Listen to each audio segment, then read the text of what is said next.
Amigos, seguimos aquí en el espacio. Gracias por la sintonía, gracias por el apoyo. Me acompaña para hablar acerca de un tema muy interesante. No se vaya, quédese conmigo. Me acompaña Julio Schilling. Julio, ¿cómo estás? Bienvenido. De lo más bien, Jorge, gracias a Dios y encantado de acompañarte. Mira, Julio, hay una información muy interesante aquí que dice que la Liga Antidifamación, por sus siglas ADL, debe ser Anti-Defamation League, esto en inglés, ha encontrado que el número de incidentes antisemitas alcanzó su punto más alto en 45 años durante el año 2024.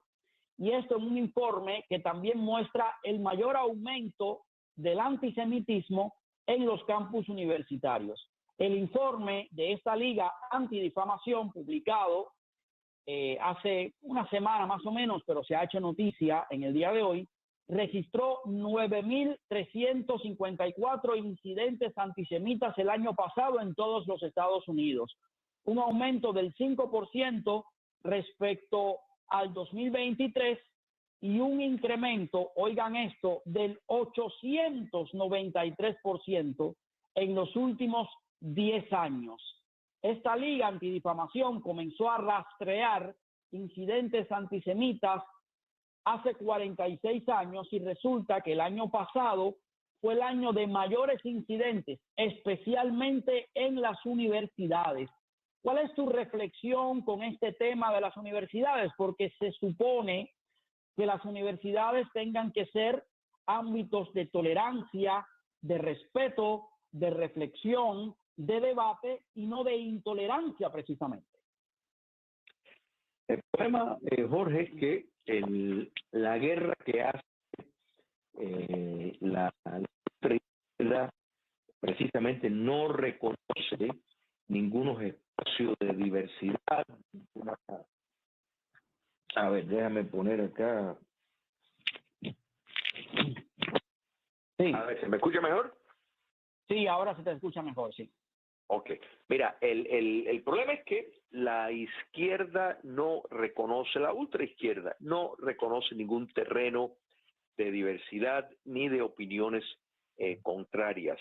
Entonces, lo que sí no se está destacando, y me parece que esto es un gran error, es que el sello, las huellas digitales de todo este incremento proviene de una movida de la extrema izquierda con apegos a doctrinas neomarxistas. ¿Qué es lo que hay detrás de esto? O sea, Israel ya la han categorizado como parte del patriarcado blanco del occidente, y entonces la teoría postcolonial, que es una doctrina que parte del marxismo cultural, pues es lo que está calentando y moviendo y financiando todas estas operaciones. Entonces, organizaciones como Antifa, para nada más que nombrar una, están activamente promoviendo esto. He mencionado solamente una. Organizaciones de pantalla, algunas de ellas, por ejemplo, con vínculos con Cuba comunista, están directamente involucradas en las universidades porque ven en este movimiento una oportunidad para llevar a cabo la subversión a los Estados Unidos. Entonces, esto es el enfoque que los Estados Unidos deberían dar y que la Liga contra la Difamación debería de llamar las cosas por su nombre, no en un blanco. O sea, esto no solo es antisemitismo, esto es un movimiento que tiene una base marxista, que es lo que le da el armamento intelectual para racionalizar estas acciones que ponen en práctica un movimiento muy organizado, y las universidades son el lugar predilecto para eso. Claro, ahí tienes de verdad razón. Es lamentable que las universidades estén en eso. Yo hace un tiempo cubrí un estudio, una encuesta que se hizo sobre todas las universidades y colleges en los Estados Unidos, unos 295 centros o algo así, entre universidades y colleges. Y el peor de todos, por ejemplo, al final de la lista estaba Harvard, que recibió un puntaje de 0.0 en cuanto a tolerancia, en cuanto a un buen ambiente para poder aprender. Y eso de verdad es muy, pero muy lamentable. Mira, tengo aquí y pongo a Harvard como ejemplo, porque primero es una universidad de élite, segundo ha estado en el ojo del huracán con respecto al antisemitismo, se han quejado, han demandado al gobierno porque el gobierno les ha exigido que se salgan de esta cultura woke o cultura de la cancelación, que incluyan a profesores y que admitan alumnos basados en el mérito y no en el historial de la persona. Y a Harvard no se le ha ocurrido otra idea mejor que demandar al gobierno en virtud de la primera enmienda, o sea, de la libertad de expresión y todo lo demás. Y bueno, en fin. Mira, tengo aquí una información que dice que el gobernador de Minnesota, seguro tú lo conoces, Tim Walz, que fue candidato a la vicepresidencia de los Estados Unidos, él cree, tampoco lo que dice este hombre hay que tomarlo sí en serio, pero tú sabes que él tiene sus exabruptos, parece que se dispara 5 cucharadas de azúcar una detrás de otra y sale, no sé, con esos ademanes extraños que parece que está movido por una especie de muelle o algo así. Bueno, el hombre dice que él cree que los demócratas van a recuperar la Cámara de Representantes en las elecciones intermedias del año 2026, pero se muestra pesimista con respecto al Senado. Walsh hizo este comentario en respuesta a la pregunta de un periodista en el día de ayer en un evento en el Instituto de Política de la Escuela Kennedy de Harvard. Dice Walsh: creo que recuperaremos la Cámara de Representantes. Soy muy pesimista en el Senado. Dijo que admiraba a los ex senadores demócratas Sherrod Brown de Ohio y Jon Tester de Montana, que perdieron en las elecciones del año 2024. ¿Tú crees de verdad que está en peligro la Cámara de Representantes? Porque hay 2 puntos aquí que me gustaría dialogar contigo. Primero, los demócratas están en su punto de popularidad más bajo como partido. La última vez que le eché una ojeada estaban en el 18%.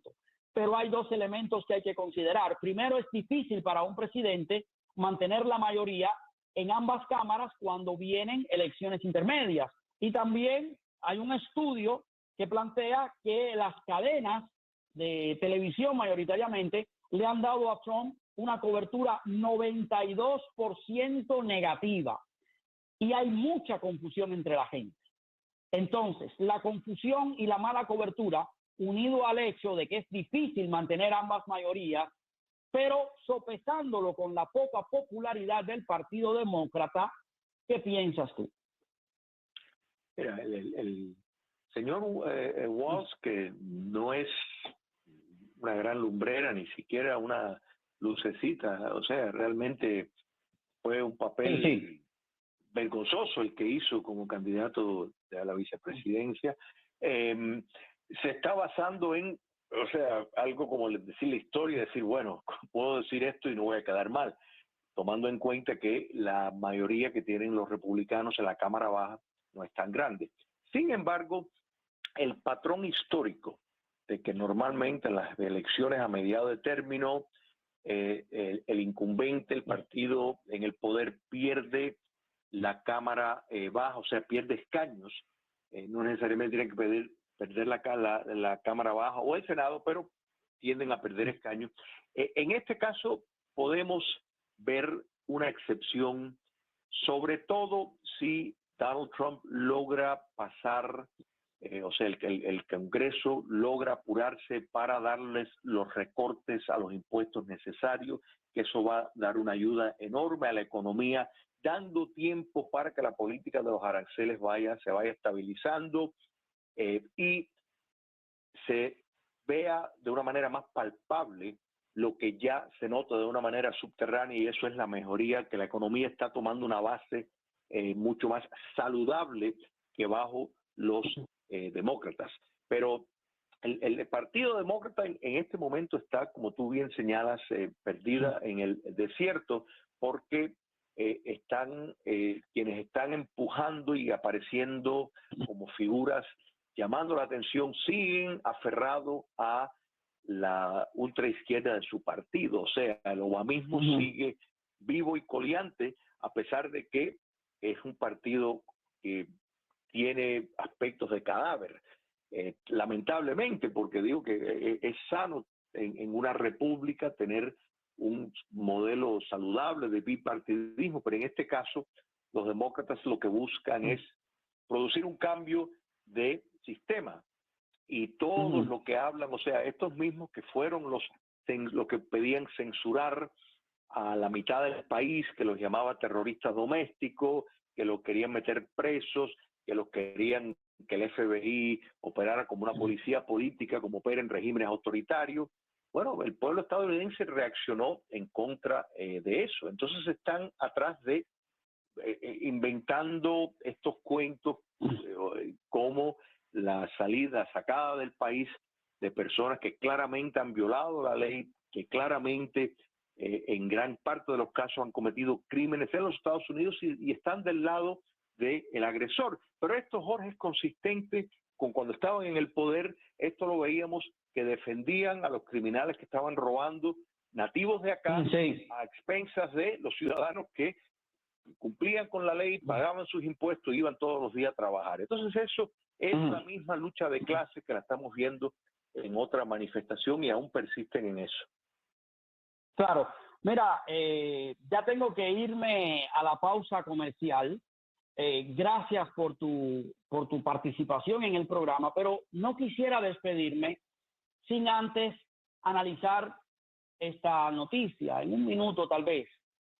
Hay una encuesta que realizó Napolitan News Survey del 15 de abril. Esta encuesta dice que la confianza de los americanos en la economía se ha desplomado, dice la noticia, durante los últimos 5 meses, alcanzando su nivel más bajo desde el inicio de la pandemia del COVID-19. O sea, estamos peor ahora que cuando comenzó la pandemia, según esta encuesta. El martes se informó de que el índice de confianza del consumidor disminuyó 7.9 puntos en abril, cayó a 86, que es su nivel más bajo desde el año 2020. Pero todo esto se debe a una encuesta hecha por Napolitan News Survey, y esto es a propósito de cobertura negativa de la realidad.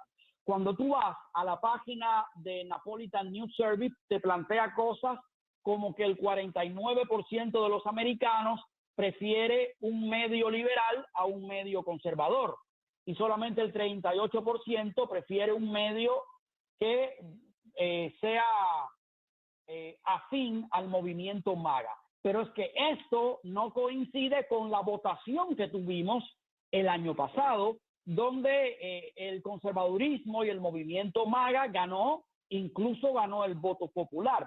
Entonces tú te preguntas, ¿a quién entrevista esta gente? ¿De dónde sacan la información? Porque consecutivamente sacan encuestas a favor del liberalismo, ¿no? Correcto. Mira, Jorge, eso es lo que se conoce y en la traducción siempre se pierde un poco, es idea laundering, o sea, es que en vez de lavado de dinero, lavado de ideas. Es la idea de contratar instituciones para que promuevan o un documento académico o una encuesta para decir, mira, aquí tenemos la evidencia que esto es de esta manera, para respaldar un punto que ellos quieren llegar. Pero las encuestas, en este caso, hay que ver la manera en que se formula la pregunta y está completamente politizado, porque se basa en que las personas tienen el temor, o sea, de aranceles, o sea, quiere decir que de pronto el ciudadano ha adquirido un nivel de economista posgraduado para entender las complejidades de lo que representa una economía que está buscando aranceles con el fin de traer trabajos. Es absurdo y no se aferra a lo que se ve y se palpa en la calle. Tú te das cuenta que hay una confianza en el ciudadano, en el futuro de los Estados Unidos, hay un optimismo, un deseo de comprar casa, un deseo de invertir, de moverse como no había anteriormente. Mira, tengo ya que irme a la pausa. Julio, muchísimas gracias por haberme acompañado. Gracias. ¿Cómo no? Un abrazo.